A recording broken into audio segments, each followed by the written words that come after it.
Hello everyone, I am Pappu sir. Welcome to my YouTube channel Sania biology classes.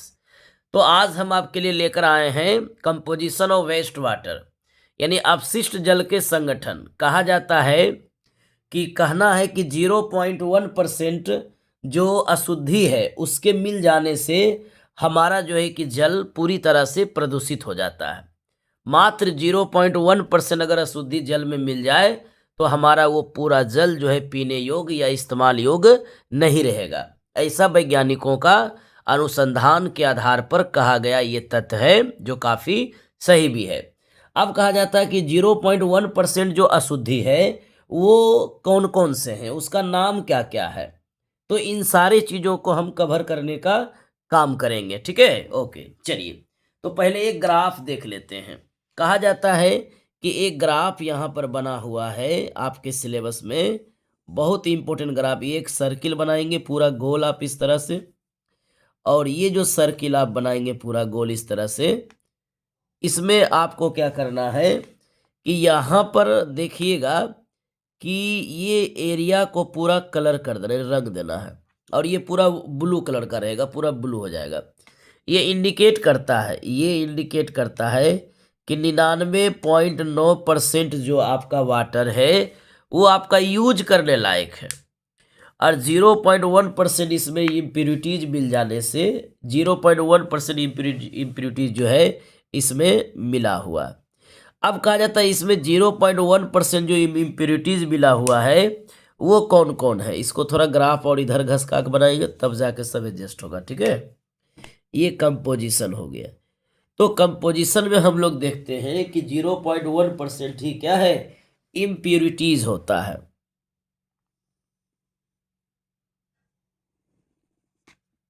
यहां इस तरह से इसको कवर करेंगे,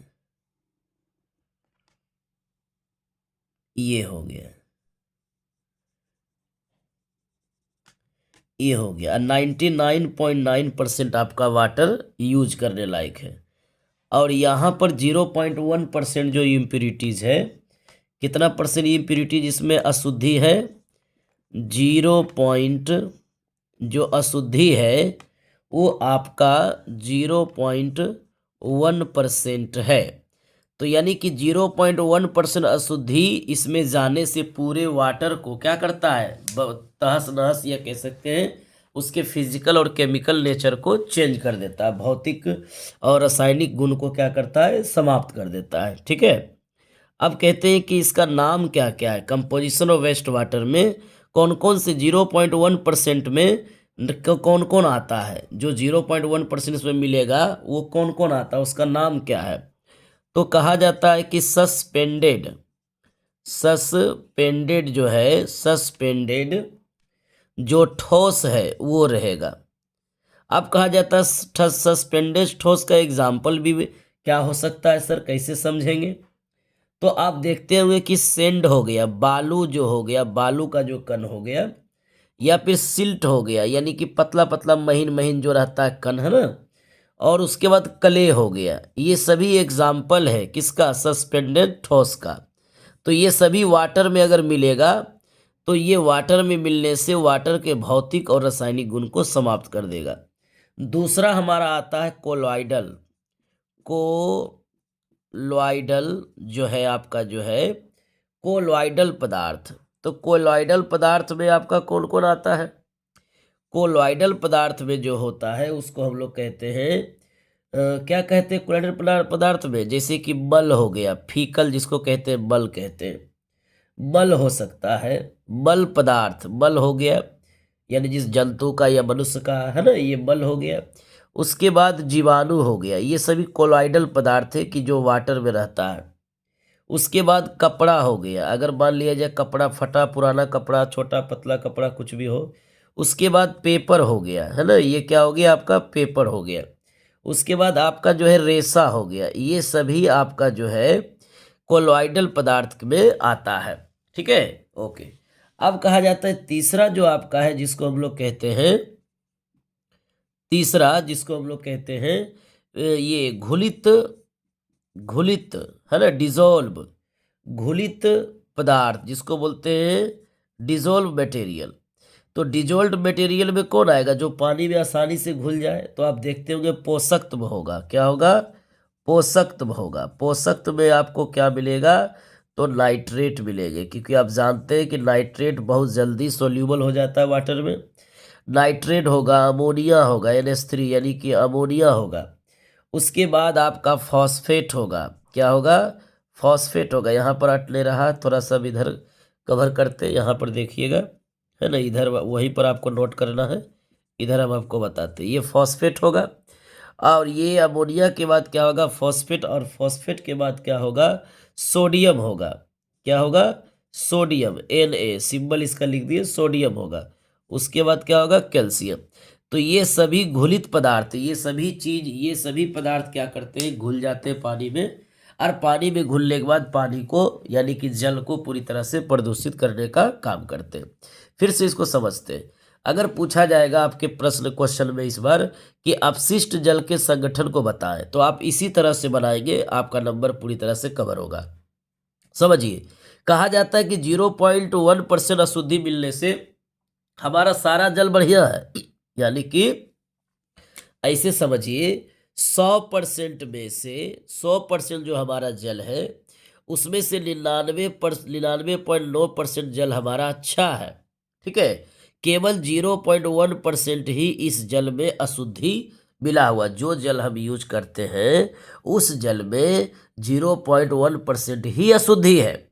बाकी बात 99.9% हमारा जल सही है। ये आधार वैज्ञानिक अनुमान के आधार पर बताया जा रहा है। अब कहा जाता है 100% में से 99% जल हमारा बढ़िया है, केवल 0.1% इसमें अशुद्धि मिला हुआ है। अब वो 0.1% अशुद्धि कौन कौन है? तो वो 3 गो है। कौन है? 3 है। 1 2 3। कौन कौन है? सस्पेंडेड ठोस है, एग्जाम्पल बालू का कण या कंकर या हो सकता है ढेला, है ना। उसके बाद कोलॉइडल पदार्थ हो सकता है। कोलॉइडल पदार्थ यानी पानी में जो घुल जाता है, जैसे मल हो गया, जीवाणु हो गया, कपड़ा हो गया, कतरन हो गया, पेपर हो गया, रेसा, ये सभी जो है कि उसमें रहता है। इन सभी को कहा गया कोलॉइडल पदार्थ। घुलित पदार्थ जो पानी में पूरी तरह से विलीन हो जाता हो, सोल्यूबल हो जाता हो, तो नाइट्रेट, NH3, फॉस्फेट, सोडियम और क्लोरीन, यानी सॉरी कैल्शियम, क्लोरीन नहीं कैल्शियम, ये सभी क्या घुलित पदार्थ है। तो 0.1% अशुद्धि में यही 3 गो का नाम आता है। कोई दिक्कत इसमें नहीं है। अब कहा जाता है, एक चीज दिखाते हैं जिसको बोलते हैं घरेलू अपशिष्ट, यानी कि डोमेस्टिक सीवेज, या फिर बताते हैं आपको इंडस्ट्रियल इफ्लुएंट। ये दोनों क्या चीज है, इसको आप देखेंगे, सब इसी से रिलेटेड है। ओके, चलिए, तो हम लोग अब आगे जो है कि चर्चा करने का काम करेंगे और पर्चा भी इसी तरह से छापते चले जाएंगे, एग्जाम में भी और आपके दिमाग में भी इस तरह से बैठाते चले जाएंगे। ठीक है, तो इसको बढ़िया से कॉपी डाउन करें और ध्यान से इसको कवर करने का काम करें। चलिए ठीक, देखते हैं नेक्स्ट वीडियो में। नेक्स्ट हम लोग देखते हैं नेक्स्ट टॉपिक, यानी इसी से रिलेटेड भी चलेगा, इसको कहते हैं घरेलू अपशिष्ट, डोमेस्टिक सीवेज। डोमेस्टिक सीवेज ये एक्चुअली शॉर्ट नोट वगैरह में अगर पूछा जाए तो आपको इस तरह से कैसे लिखना होगा, घरेलू अपशिष्ट क्या होता है। घरेलू अपशिष्ट, तो इन सारे चीजों को पूरी तरह से आपको कवर करने का काम करना है। अब कहते हैं घरेलू अपशिष्ट का मतलब होता है कि जो घरेलू, यानी कह सकते हैं कि घरेलू उत्पाद, यानी लिख सकते हैं घरों से जो मुक्त होता है ना। कहा जाता है कि घरों से जो मुक्त होता है, घरों से जो अपशिष्ट, यहां पर एक लाइन जोड़ दीजिएगा, जो अपशिष्ट मुक्त होता है उसे घरेलू अपशिष्ट कहते हैं। उसे घरेलू अपशिष्ट क्या करते हैं? कहते हैं। उसे क्या कहते हैं? घरेलू अपशिष्ट कहते हैं। ये डिफिनेशन आपका हो गया क्लियर। ठीक है, डोमेस्टिक सीवेज का मतलब होता है जो हाउस होल्ड प्रोडक्ट, यानी कि जो घर से निकलता है उसी को हम लोग क्या बोलते हैं? घरेलू अपशिष्ट बोलते हैं। उसके बाद आपका आता है जिसको कहते हैं इंडस्ट्रियल इफ्लुएंट, है ना। इंडस्ट्रियल इफ्लुएंट आता है, इसको हम लोग बोलते हैं इंडस्ट्रियल इफ्लुएंट। हिंदी में अगर इसको बोला जाए तो बोलेंगे औद्योगिक अपशिष्ट। औद्योगिक अपशिष्ट, इसका मतलब ये हुआ कि जो अपशिष्ट आपका क्या करेगा, औद्योगिक स्तर से निकलेगा। यानी कि हम लोग लिख सकते हैं कि उद्योग से निकलने वाले अपशिष्ट, है ना, अपशिष्ट को हम लोग क्या बोलते हैं, औद्योगिक अपशिष्ट कहते हैं। औद्योगिक अपशिष्ट जो है कहते हैं। ये दोनों टॉपिक को रिलेट करता है, यानी कि संबंध बताता है कंपोजिशन ऑफ वेस्ट वाटर। तो कंपोजिशन ऑफ वेस्ट वाटर यानी कि जो अपशिष्ट जल है, अपशिष्ट जल का जो संगठन है, उसी टॉपिक से रिलेटेड ये दोनों टॉपिक है, डोमेस्टिक सीवेज और इंडस्ट्रियल इफ्लुएंट। ये दोनों को कवर करना। देखो डिफिनेशन क्या है इसका, इसके हेडिंग में ही इसका डिफिनेशन है। घरों से निकलने वाले अपशिष्ट को हम लोग बोलते हैं घरेलू अपशिष्ट। जैसे कि मनुष्य का मल हो गया, मनुष्य का द्वारा इस्तेमाल किए गए घरों में जो भी सब्जी हो गया, बेकार कुछ किसी प्रकार का कोई पदार्थ हो गया जो घर से डेली डिस्चार्ज होता है ना। और उद्योग से जो डेली डिस्चार्ज होता है, तो उद्योग से जो डेली निकलता है उसको बोलते हैं औद्योगिक अपशिष्ट, जो घरों से निकलता है उसको बोलते हैं घरेलू अपशिष्ट। ठीक है, तो ये दोनों टॉपिक किससे किससे रिलेटेड है, आपका कंपोजिशन ऑफ वेस्ट वाटर से। ओके चलिए, तो कहा जाता है दुनिया में 100% में से केवल हमारे जल, अगर 100% हमारा जल है तो उसमें 0.1% ही अशुद्धि है, बाकी बस सारा जल हमारा इस्तेमाल करने योग्य है। केवल इस्तेमाल करने का ढंग होना चाहिए आप हम लोगों को। ठीक है, चलिए तो अब हम लोग देखते हैं कि कुछ वर्ड हैं, कुछ लाइनें हैं जो आपको डिब्बा में यहाँ पर कवर करना है। और आपको बताया गया कि डिब्बा वाला जो रहता है वो ट्रिपल भी रहता है, वेरी वेरी VIP रहता है। ठीक है, कहा जाता है कि जो घरेलू अपशिष्ट होते हैं वो primarily contain biodegradable organic matter. नहीं समझे आप, यहाँ पर देखिएगा, कहा जाता है कि जो घरेलू अपशिष्ट होते हैं, घरेलू अपशिष्ट जो होते हैं, ये जो घरेलू अपशिष्ट प्राथमिक रूप से है ना, क्या होते हैं, प्राथमिक रूप से जैव निम्नीकरणीय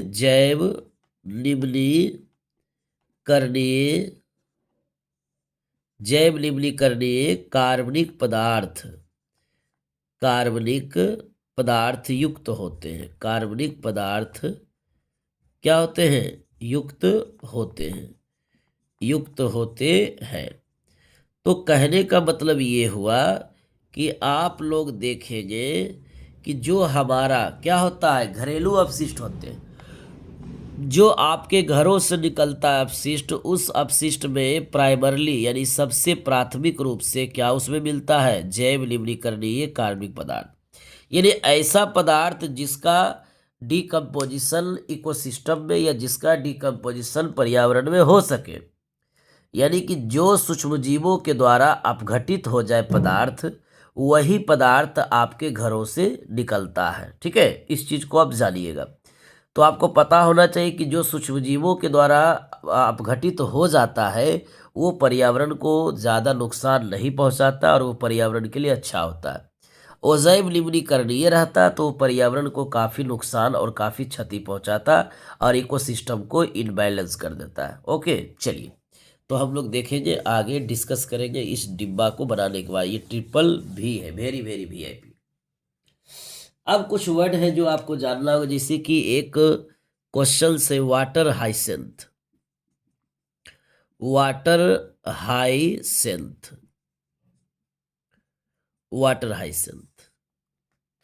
इसको हिंदी में बोलते हैं जलकुंभी। आप सबको पता होगा जलकुंभी। ये चैप्टर 1 में रिप्रोडक्शन इन ऑर्गेनिज्म यानी जीवों में जनरल जो टॉपिक था वहां पर भी इसको बताया गया था, वाटर हाइसेंथ को। तो कहा जाता वहां पर भी थोड़ा सा लाइन इसका हम लोग देखे थे, लेकिन यहाँ पर पॉल्यूशन चैप्टर में, प्रदूषण चैप्टर में इसको थोड़ा सा देखना है, क्योंकि ये भी वाटर पॉल्यूशन को क्या करता है, करने में पीछे नहीं हटता, ये भी आगे है। ये भी वाटर पॉल्यूशन को क्रिएट करना कैसे, तो वो देखिए।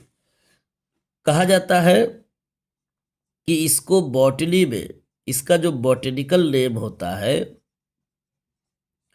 उसको बोलते हैं हम लोग इकॉर्निया, इकोर्निया क्रेसिपस, क्रेसीपस इसको कहते हैं। अंडरलाइन करेंगे according to binomial nomenclature rule, दोनों अंडरलाइन होगा, इसका सी छोटा है, इसका ई जो है कि कैपिटल है। तो ये हो गया इकोर्निया क्रेसिपस, इसका वैज्ञानिक नाम है, जलकुंभी का जो वैज्ञानिक नाम है वो इकोर्निया क्रेसिपस हो गया। ठीक है, इसको ध्यान से देखने का काम करेंगे। अब कहा जाता है कि इसी में कुछ लाइनें हैं जो लिखेंगे, जैसे कि कहा जाता है कि विश्व का समस्याजनक, विश्व का समस्याजनक, है ना, विश्व का समस्याजनक क्या है ये, जलीय खरपतवार है, जलीय खरपतवार है ये। इसको अंग्रेजी में अगर कहेंगे तो लिख सकते हैं कि वर्ल्ड्स मोस्ट, है ना, वर्ल्ड्स मोस्ट प्रॉब्लमेटिक, प्रॉब्लमेटिक, है ना, प्रॉब्लमेटिक इक्वेटिक बीड, इसको क्या बोलेंगे हम लोग, इक्वेटिक बीड इसको जो है कि कहा जाएगा। ठीक है, ब्रैकेट में। तो कहा जाता है कि दुनिया में सबसे ज्यादा अगर कोई समस्या पैदा करवाता है, यानी जलीय खरपतवार, यानी कि हमारे पूरे वर्ल्ड में जो समस्या का विषय भी बना हुआ है वो जलकुंभी है ना। ये क्या है, यानी ये कैसा खरपतवार है, जलीय खरपतवार है, यानी कि इससे हमको कोई भी फायदा नहीं है, इसलिए इसको जो है कोई फायदा नहीं, लेकिन इसका फ्लावर जो है काफी एट्रैक्टिव होता है, इसलिए इसको जो है कि इंडिया में लोग लाया था। इसका फ्लावर जो होता है काफी देखने में सुंदर लगता है, ब्यूटीफुल, इसीलिए उसको जो है कि लगाया था। और जब लगने के बाद क्या हुआ, drainage of oxygen from the pond और डिचेज, यानी कि ये लगने के बाद क्या करता है, किसी दूसरे प्लांट को ग्रो होने से रोकता है। ये पूरे वाटर का जो ऑक्सीजन होता है वो पूरी तरह से अकेले ही खींच लेता है, ड्रेनेज ऑफ ऑक्सीजन खींच लेता है, तो वहाँ बीओडी हो जाता है। तो वाटर हाइसेंथ एक ऐसा पौधा है जिसको विदेशी प्रजाति कहा जाता है, ये हमारे यहाँ का भारतीय प्रजाति नहीं है। इसका फूल देखने में सुंदर होता है, इस कारण से लोग अट्रैक्ट होकर के विदेश से इसको लाया और इंडिया में इसको लगाया। और लगाने के बाद क्या हुआ कि वो ऑक्सीजन को खींचने लगा, इसलिए इसका नाम पड़ गया विश्व का समस्याजनक जलीय खरपतवार। ये परीक्षा में पूछा गया है बाबू, इसको आपको देखना नहीं, ये PYQ है, ये ऑब्जेक्टिव में आपका पूछा गया है। ठीक है, चलिए, तो हम लोग कहते हैं कि इसके लिए एक टर्म दिया गया, टेरर ऑफ बंगाल, नाम सुने होंगे टेरर ऑफ बंगाल। इसके लिए एक वर्ड यूज किया गया है, बंगाल का आतंक, जिसको कहते हैं टेरर ऑफ बंगाल, इसको कहा जाता है। ठीक है, चलिए, तो हम लोग देखेंगे कि टेरर ऑफ बंगाल से रिलेटेड कुछ वर्ड हैं, वो क्या हो सकता है, वो आपको यहाँ पर बताया जाएगा। इसको टेरर ऑफ बंगाल के नाम से जो है कि जाना जाता है। ठीक है, यहाँ पर इस चीज को कवर करेंगे। यहाँ देखिए, इसको जो है कि कहा जाता है टेरर ऑफ बंगाल, इसको जो है कि कहते हैं। ठीक है, टेरर ऑफ बंगाल इसको कहा जाता है।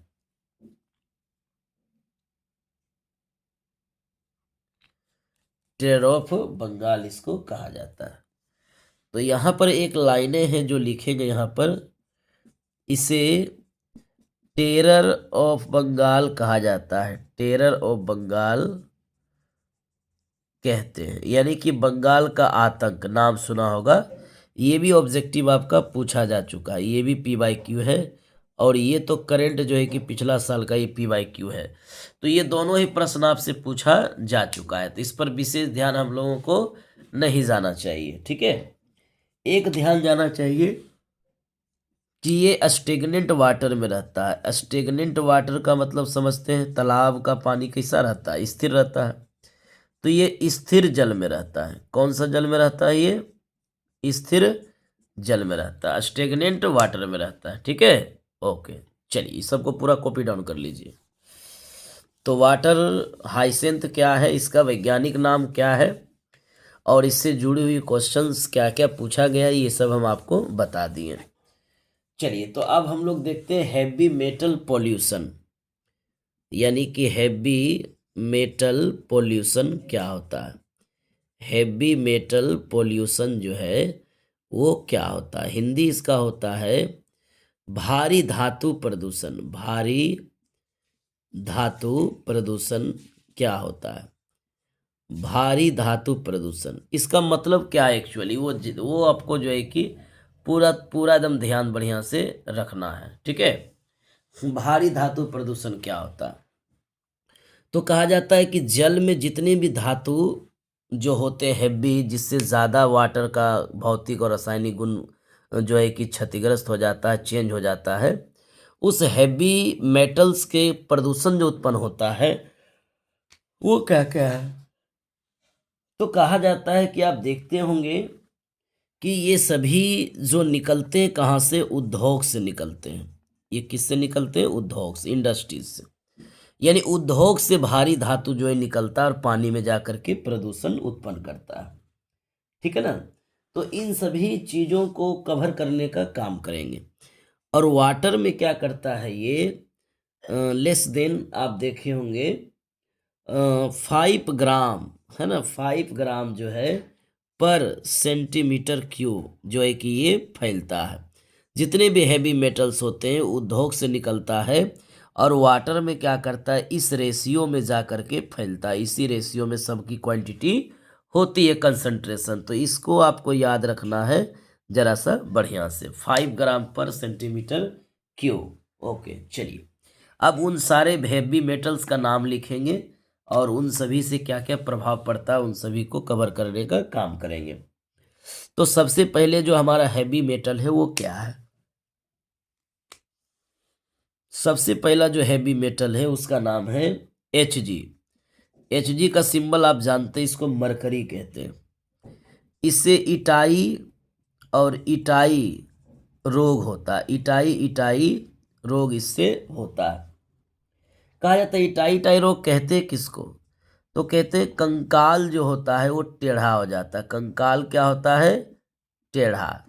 कंकाल टेढ़ा जिसको बोलते हैं स्केलिटन डिफॉर्मिटीज, है ना, इसको हम लोग बोलते हैं स्केलिटन, अंग्रेजी में इसको बोला जाता है स्केलिटन डिफॉर्मिटी, है ना। हड्डियां क्या होती है कि टेढ़ा होने लगता है। आप देखे हो किसी बच्चे का जन्म से ही उसका हड्डी टेढ़ा हो जाता है ना, टेढ़ा रहता है, रीढ़ की हड्डी हो या हाथ का या पैर का टेढ़ा हो जाता है। तो ये जल में मरकरी के ज़्यादा मिलने से, अगर जिस जल में ये मरकरी है ना, उस जल का अगर कोई प्रेगनेंसी वुमन उसको यूज कर रहा है, उस जल को पी रहा है ना, या उससे भोजन बना रहा है, तो उसके उसके होने वाले बच्चों में इटाई इटाई रोग होगा।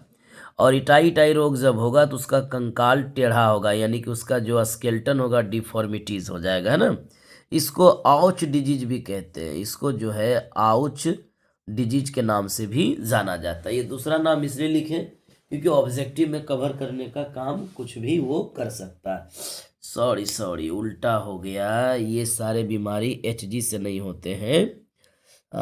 ये आपका जो है कि होगा, ये बीमारी आपका होता है कैडमियम से होता है। क्या होता है ये बीमारी, कैडमियम से होता है। देखिए थोड़ा सा हो गया, अच्छा कोई दिक्कत नहीं, इसमें थोड़ा सा देख लीजिएगा, Hg को काट दीजिएगा, है ना। कैडमियम से इटाई इटाई रोग, इस तरह से बीमारियां होती है। Hg से तो बीडी बाटा रोग होता है ना। चलिए देखिए Hg से जो है आपका वो बीडी बाटा रोग होता है, बीडी बाटा रोग होता है, ठीक है, ओके। और Hg से बीडी बाटा रोग जो होता है वो मछलियों को होता है, बतख को होता है। लेकिन मनुष्य से जो Hg से रोग होता है वो जापानी जो वुमन को होता है, भारतीय को, अमेरिकन को नहीं होता है। अब कहा जाता है तीसरा आपके पास आता है पीबी, जिसको कहते हैं लेड। क्या बोलते हैं इसको, लेड बोलते हैं। लेड से कौन सा अंग प्रभावित होता है, तो किडनी होता है इससे प्रभावित। क्या होता है प्रभावित, किडनी होता है, ठीक है। चलिए इन सभी को इतना तक के कवर करने का काम करो, फिर हम आगे अभी डिस्कस करेंगे, ठीक है। चलिए देखिए